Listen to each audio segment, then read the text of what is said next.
Chapter 3 Close Encounters. There was little of the interior of the academy that interested Dower, as somehow it managed to feel even more lifeless than the orphanage.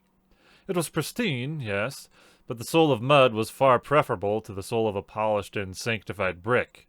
Dower considered whether thinking of it like that was an insult to bricks. They had not gone beyond the second floor, 4 in total, as all channeling was done on the top 2 floors. Only the bottom 2 had objects infused with indifference that stopped any attempt at channeling, no matter how powerful the class. Dane called them void stones, based on the name used for indifference emogicians, void speakers, who were able to block another emogician's channeling.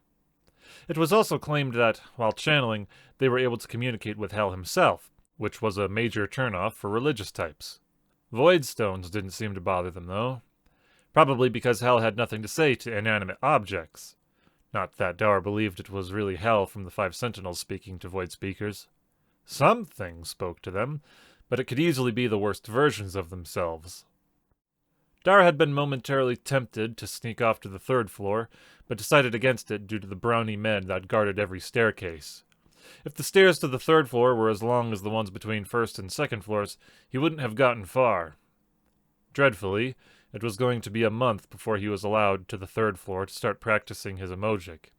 And so his time at the academy started passing by, most of it being spent on a wagon load of lectures, reading assignments that Dower had read years ago, and, of course, mandatory sermon attendance every week. Students weren't allowed to leave the academy until they had been through 3 months of training, so there had to be a chapel on the 1st floor. There was no way they could allow new students to be away from religious indoctrination for so long, or at least that was how Dower saw it. He even had to listen to one of Pastor Orson's sermons, the smug bastard. It was an effort to endure, and the only reason he ever managed to get out of bed for the morning services was because Wayne practically dragged him out every time. He didn't begrudge him for it, or at least not all the time. The kid was only trying to help and thought it right. Wayne was never judgmental towards him regardless of his protests, outwardly at least, and so their relationship remained friendly. To Dower's dismay, it was the only relationship that remained friendly. None of the interpreters spoke to him, and the few teachers who could communicate with him did not appear to like him. He did not know why, but the faces they made when he introduced himself as Dower Mawkin gave him a suspicion. Mawkin was not really his last name. Being an orphan, he didn't officially have one, but he had adopted the name as it seemed both befitting and amusing. The reason was because it was a disparaging religious term for orphans, one that had been coined by the snake Hades. It was used to imply that orphans were Hell's property. Dower thought there was a nice ring to it, but of course the teachers disagreed. The other students around his age also avoided him, although he was used to such treatment from his time at the orphanage. It didn't help that he was unable to communicate with them without something to write on. Wayne had no issues with making friends. He was the most soft-spoken of those he spent time with, and got along with all but the nastiest teens. And somehow, as if by miracle, even the nastiest came to love him and made apologies for their damnable behavior. Wayne forgave them with smiles and handshakes, and seemingly held no resentment. It was the most unusual phenomenon Dower had ever witnessed, and he had to wonder whether Wayne's Emogic of Peace played a part, but there was nothing written in any of the library's books about druids being able to make friends so easily. Dower had initially suspected Wayne to be a holier-than-thou type, but quickly realized he wasn't like that at all. For instance, Wayne stuck to eating with him in the mess hall, which meant just them and an otherwise empty table. Nobody else wanted to sit near Dower, even with Wayne in there. Perhaps Wayne felt sorry for him, but he did not think it was that. Of all the people in the academy, perhaps in all the city, Wayne genuinely believed in the 5 Sentinels, followed their teachings to the letter, and didn't think himself better than anyone else for it. There was not an ounce of hypocrisy in the boy, and that is what Dower liked about him the most. It's what kept him sane through the ridiculous church sermons, knowing that the kid beside him was better than all the pastors and preachers combined. Sometimes he wanted to try asking what Wayne's thoughts were about the more blatant, pulled-out-of-the-pastor's-ass type sermons, but he could never bring himself to write out the question. It just seemed like it would be rude. One evening, Dower was leaving his room to go to the mess hall for dinner, when another boy, nearly a head taller than him, brushed against him so forcefully that he was knocked to the ground. As Dower tried to pick himself up, a foot came down on his back, and suddenly he was surrounded by half a dozen other boys. "Oh, look at the poor Mawkin," the boy who held him said. "What's the matter? Why don't you cry for help?"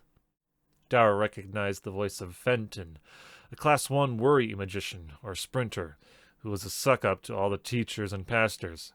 Why anyone else liked him was a mystery.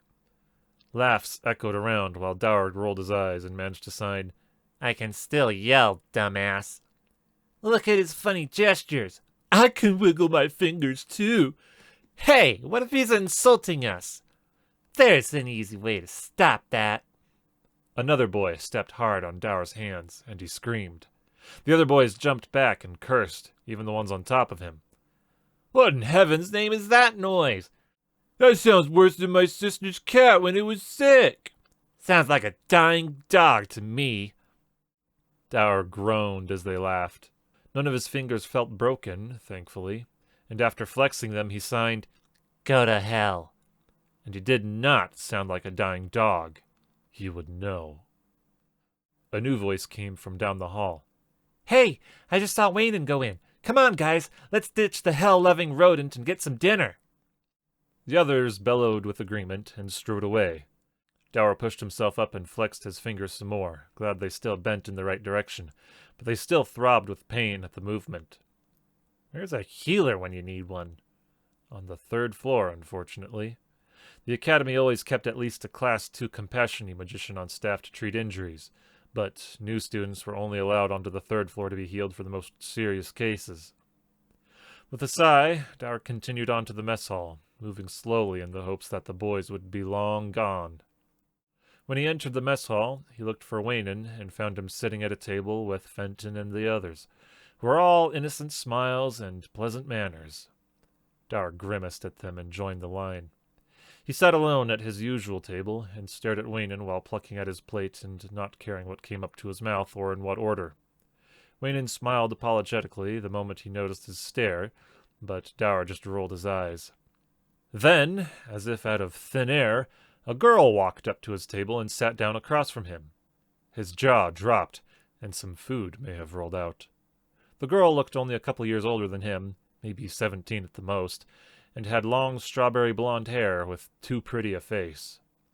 What intrigued Dower most was her clothing.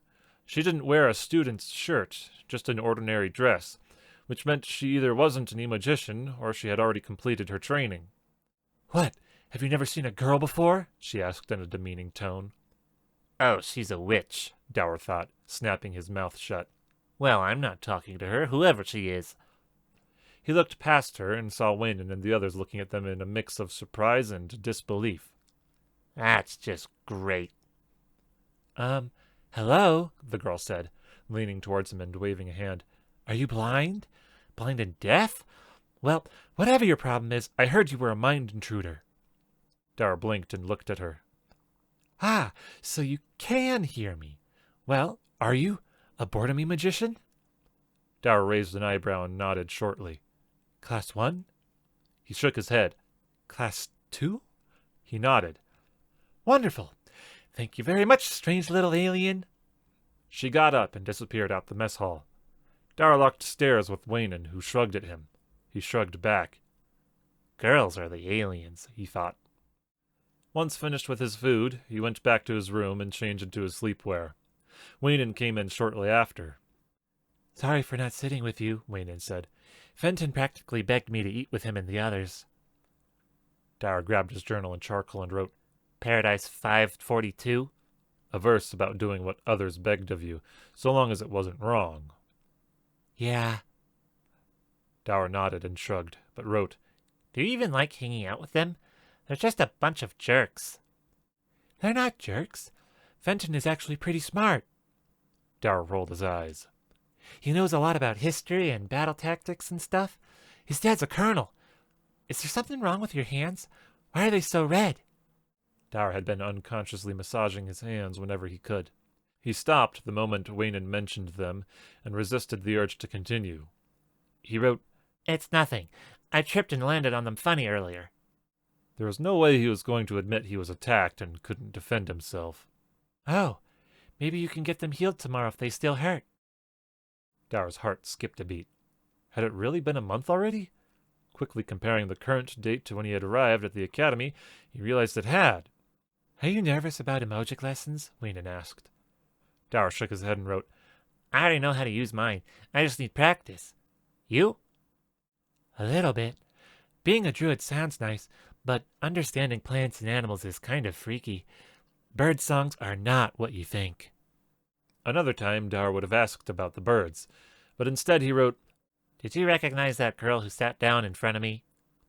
No, I've never seen her before. She was really pretty, though. What did she say?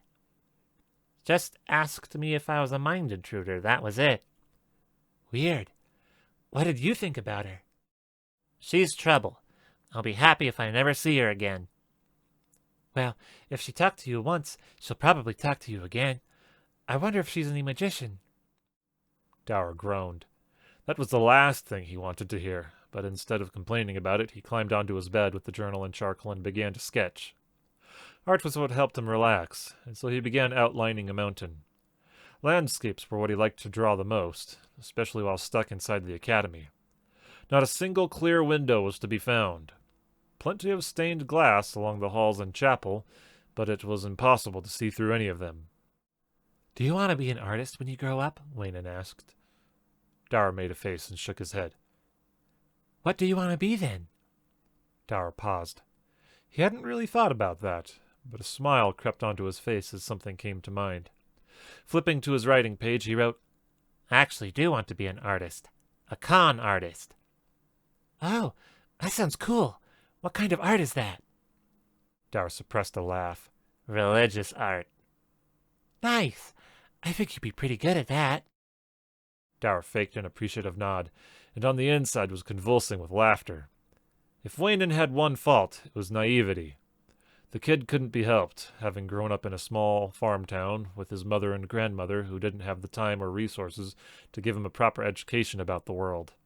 Yet Dour had to remind himself that books limited his own knowledge of the world, and he had never been outside of the city. Even other nations like Cursony or Pariston were only words and descriptions, and everything he'd learned about Arconia was by word of mouth, as in the books it was barely mentioned enough for anyone to know it even existed. How he longed to go there and get away from all the stifling religious fog that permeated the entirety of Elysinar. Arconia might even have better reading material. How much more about the world could he learn from their libraries? It was an exciting prospect. Dour suddenly realized the room was dark. He looked down at his sketch and blinked, barely able to make out the mountain he had outlined. Where had the time gone? He had fantasized about traveling the world from time to time while in the orphanage, but now that it seemed like a possible reality, the idea sucked him in. Filled with anticipation, he slowly put the journal and charcoal away to not brighten the room's lightstone, and tried to calm his mind to fall asleep. Tomorrow couldn't come soon enough.